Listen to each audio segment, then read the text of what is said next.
जय हिंद प्यारे बच्चों, एक बार फिर से आपके अपने परिवार व्यायाम जीएस रिसर्च सेंटर पर स्वागत है। आज है 27 जुलाई। तो 27 जुलाई को बनने वाले जितने भी महत्वपूर्ण करंट हैं उनको हम इस वीडियो में डिस्कस करेंगे। तो चलिए स्टार्ट करते हैं। पहला प्रश्न आपसे कह रहा है, टाटा प्रोजेक्ट ने हाल ही में किसे प्रबंधक निदेशक नियुक्त करने की घोषणा की है? तो याद रखिएगा, विनायक पाई। क्या बोलेंगे? विनायक पाई। तो टाटा प्रोजेक्ट ने विनायक पाई को प्रबंधक निदेशक नियुक्त करने की घोषणा की है। क्लियर है? फ्लिपकार्ट और किस राज्य में कौशल विकास मिशन के बीच समझौता ज्ञापन पर हस्ताक्षर किए हैं? तो याद रखिएगा, फ्लिपकार्ट और बिहार सरकार ने कौशल विकास मिशन के बीच समझौता ज्ञापन पर हस्ताक्षर किए हैं। तो बात आई है बिहार की। तो बिहार की राजधानी क्या है प्यारे बच्चों? तो आपका जवाब हो जाएगा पटना। क्या बोलेंगे? पटना। क्लियर है? अगर हम बात करते हैं बिहार की राजधानी पटना है, तो पटना की स्थापना किसने किया? तो आपका जवाब हो जाएगा शेरशाह सूरी। क्या बोलेंगे प्यारे बच्चों? शेरशाह सूरी। क्लियर है? बिहार पटना का पहले क्या नाम था? तो आपका जवाब हो जाएगा पाटिलपुत्र। और पाटिलपुत्र की स्थापना किसने किया था प्यारे बच्चों? तो आपका जवाब हो जाएगा उदयन। क्लियर है? वर्तमान समय में यहाँ के सीएम कौन है? तो आपका जवाब हो जाएगा नीतीश कुमार। क्या बोलेंगे? नीतीश कुमार। क्लियर है? चलिए आगे चलते हैं हम लोग। राष्ट्रीय थर्मल इंजीनियरिंग दिवस कब मनाया जाता है? तो याद रखेंगे, राष्ट्रीय थर्मल इंजीनियरिंग दिवस मनाया जाता है 25 जुलाई को। क्लियर है? 25 जुलाई को। 26 जुलाई को क्या मनाया जाता है? तो राष्ट्रीय कारगिल दिवस के रूप में मनाया जाता है। क्या मनाया जाता है? कारगिल दिवस के रूप में मनाया जाता है। क्लियर? अब दूसरा पॉइंट आपको ध्यान देना है, 1 जुलाई को क्या मनाया जाता है? तो राष्ट्रीय चिकित्सा दिवस और साथ में जीएसटी दिवस के रूप में मनाया जाता है। और 4 जुलाई को क्या मनाया जाता है? 4 जुलाई को यूएसए स्वतंत्रता दिवस मनाया जाता है। Clear point? चलिए आगे चलते हैं हम लोग। किस राज्य के राज्यपाल ने बराक भवन वन्य जीव अभ्यारण्य के निर्माण के लिए प्रस्ताव को मंजूरी दे दी है? तो याद रखेंगे, असम। क्या बोलेंगे प्यारे बच्चों? तो असम राज्य के राज्यपाल ने बराक भवन वन्य जीव अभ्यारण्य के निर्माण के लिए प्रस्ताव को मंजूरी दे दी है। तो बात आई है असम की। तो सबसे पहले हम चर्चा करेंगे असम के सीएम कौन है? तो आपका जवाब हो जाएगा हेमंत बिश्व शर्मा। और यह पूर्वोत्तर राज्यों में से एक राज्य है। क्या बोलेंगे? यह पूर्वोत्तर राज्यों में से एक राज्य प्यारे बच्चों। क्लियर है? पूर्वोत्तर राज्यों में कुल 7 राज्य हैं जिन्हें 7 सिस्टर्स के नाम से जाना जाता है। इन 7 राज्यों में असम एक ऐसा राज्य है जो बाकी सभी 6 राज्यों से सीमा बनाता है। क्लियर है ना? तो किस राज्य के राज्यपाल ने बराक भवन वन्य जीव अभ्यारण्य के निर्माण के लिए प्रस्ताव को मंजूरी दे दी है? तो असम।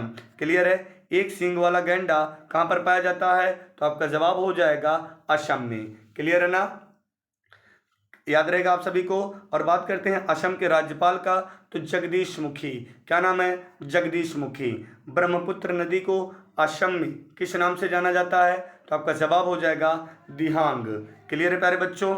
चलिए आगे चलते हैं हम लोग। जम्बू फिल्म महोत्सव का कौन सा संस्करण 3 सितंबर 2022 से आयोजित किया जाएगा? तो याद रखेंगे, जम्बू फिल्म महोत्सव का दूसरा संस्करण 30 सितंबर 2022 से आयोजित किया जाएगा। क्लियर है? एशियाई विकास बैंक। क्लियर है? एशियाई विकास बैंक ने वित्त वर्ष 2023 के लिए भारत की विकास दर 7.5% से घटाकर कितनी करती है? तो आपका जवाब हो जाएगा 7.2%। कितना? तो 7.2% विकास, यानी एशियाई विकास बैंक ने वित्त वर्ष 2023 के लिए भारत की विकास दर 7.5 से घटाकर 7.2 किया। क्लियर है ना? किस भारतीय महिला क्रिकेटर ने क्रिकेट के सभी प्रारूपों से संन्यास की घोषणा की है? तो आपका जवाब हो जाएगा करुणा जैन। करुणा जैन। क्लियर है? विश्व एथलेटिक्स चैंपियनशिप 2022 में पुरुष की भाला फेंक स्पर्धा में नीरज चोपड़ा ने कौन सा पदक जीता है? तो याद रखेंगे, विश्व एथलेटिक्स चैंपियनशिप 2022 में पुरुष की भाला फेंक स्पर्धा में नीरज चोपड़ा ने रजत पदक जीता है। कौन सा पदक? रजत पदक जीता है। क्लियर है? खेल का आयोजन कहाँ पर होगा? यूजीन में। कहाँ पर प्यारे बच्चों? आइए, किस राज्य सरकार ने फैमिली डॉक्टर प्रोजेक्ट लागू करने की घोषणा की है? तो याद रखेंगे, आंध्र प्रदेश। कौन सा बेटा? आंध्र प्रदेश। तो ध्यान रखिएगा, यहाँ पर आंध्र प्रदेश की बात कर रहा है। तो किस राज्य सरकार ने फैमिली डॉक्टर प्रोजेक्ट लागू करने की घोषणा की? तो आंध्र प्रदेश। तो बात आई है आंध्र प्रदेश की। तो आंध्र प्रदेश से अलग हुआ 2 जून 2014 को तेलंगाना। क्लियर है बाबू, कौन सा? 2 जून 2014 को तेलंगाना अलग हुआ।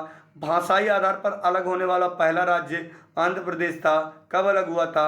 1953 में। क्लियर है, यानी भारत का पहला राज्य जो भाषाई आधार पर अलग हुआ उसका नाम क्या था? आंध्र प्रदेश। इस प्रोजेक्ट के तहत एक डॉक्टर अस्पताल में रहेगा जबकि दूसरा डॉक्टर फैमिली डॉक्टर कॉन्सेप्ट्स को लागू करेगा। क्लियर है। किसने अपनी इंडिया बायोइकोनॉमी रिपोर्ट 2022 जारी की है? तो किसने अपनी इंडिया बायोइकोनॉमी रिपोर्ट जारी की है 2022 की? तो आपका जवाब हो जाएगा जैव प्रौद्योगिकी उद्योग अनुसंधान सहायता परिषद। क्लियर है। चलिए, मोबाइल या दोपहिया चोरी जैसे अपराधों के लिए किस राज्य सरकार ने EFIR प्रणाली लॉन्च की है? तो आपका जवाब हो जाएगा गुजरात सरकार ने। कौन सी सरकार ने प्यारे बच्चों? तो गुजरात सरकार। क्लियर। किस सुपरस्टार को संयुक्त अरब अमीरात द्वारा प्रतिष्ठित गोल्डन वीजा दिया गया है? तो कमल हसन को। तो याद रखिएगा, सुपरस्टार कमल हसन को संयुक्त अरब अमीरात UAE द्वारा प्रतिष्ठित गोल्डन वीजा दिया गया है। क्लियर है। प्रीवियस डे का रिवीजन किया जाएगा प्यारे बच्चों। प्रीवियस डे के रिवीजन में नियम हो, ये वीडियो को पॉज करके आप लोग कमेंट करेंगे और लास्ट मोमेंट पे आप ये कमेंट करेंगे कि आपके कितने सही हैं। कमेंट आप लोग जरूर करेंगे। चलिए, 1 दशक के बाद पोलियो का पहला मामला दर्ज किया गया है किस देश में? तो आपका जवाब क्या हो जाएगा? उम्मीद करते हैं आप कमेंट कर चुके होंगे। तो आपका जवाब हो जाएगा USA, United state of America. Clear है, तो अमेरिका ने। ठीक। इंडिया इनोवेशन इंडेक्स 2021 में शीर्ष राज्य, इंडिया इनोवेशन इंडेक्स 2021 अभी हाल ही में जारी किया गया। तो बताइए उसमें शीर्ष राज्य कौन से हैं? तो 3 शीर्ष राज्य हैं। उम्मीद करते हैं कमेंट कर चुके होंगे आप लोग। क्लियर है। तो कर्नाटक, मणिपुर, चंडीगढ़। क्या बोलेंगे? कर्नाटक, मणिपुर, चंडीगढ़। क्लियर। आइए क्वेश्चन नंबर 3 देखते हैं। तो भारत का पहला 100% लैंडलॉर्ड मॉडल वाला बंदरगाह बना है। तो आपका जवाब हो जाएगा जवाहरलाल नेहरू बंदरगाह। ठीक है ना। इसी को क्या कहा जाता है? नहवा शेवा बंदरगाह। तो भारत का पहला 100% लैंडलॉर्ड मॉडल वाला बंदरगाह बना जवाहरलाल नेहरू बंदरगाह, नहवा शेवा बंदरगाह इसी का नाम है। क्लियर है। अंतर्राष्ट्रीय हॉकी महासंघ का अध्यक्ष कौन बना है? तो अंतर्राष्ट्रीय हॉकी महासंघ का अध्यक्ष कौन बना है? तो सैफ अहमद। क्या बोलेंगे प्यारे बच्चों? सैफ अहमद। उम्मीद करते हैं आपके चारों प्रश्न सही होंगे। आइए 2 प्रश्न और हम लोगों के पास। भारत के पहले यात्री ड्रोन का नाम क्या है? तो भारत के पहले यात्री ड्रोन का नाम है वरुण। क्या है? वरुण। क्लियर है प्यारे बच्चों। अगला प्रश्न आपसे कह रहा है राष्ट्रीय फिल्म पुरस्कार में किस फिल्म में सर्वश्रेष्ठ फीचर फिल्म का पुरस्कार जीता है? तो राष्ट्रीय फिल्म पुरस्कार में कौन सा? तो याद रखिएगा सोराराई पोट्टू। क्या बोलेंगे? सोराराई पोट्टू राष्ट्रीय फिल्म, यानी राष्ट्रीय फिल्म पुरस्कार में सर्वश्रेष्ठ फीचर फिल्म का पुरस्कार जीता है। ठीक है। सर्वश्रेष्ठ अभिनेता किसे चुना गया? सोराराई पोट्टू के तहत सूर्या को और एक अजय देवगन को। किस मूवी के लिए? तो तान्हा जी के लिए। किसके लिए प्यारे बच्चों?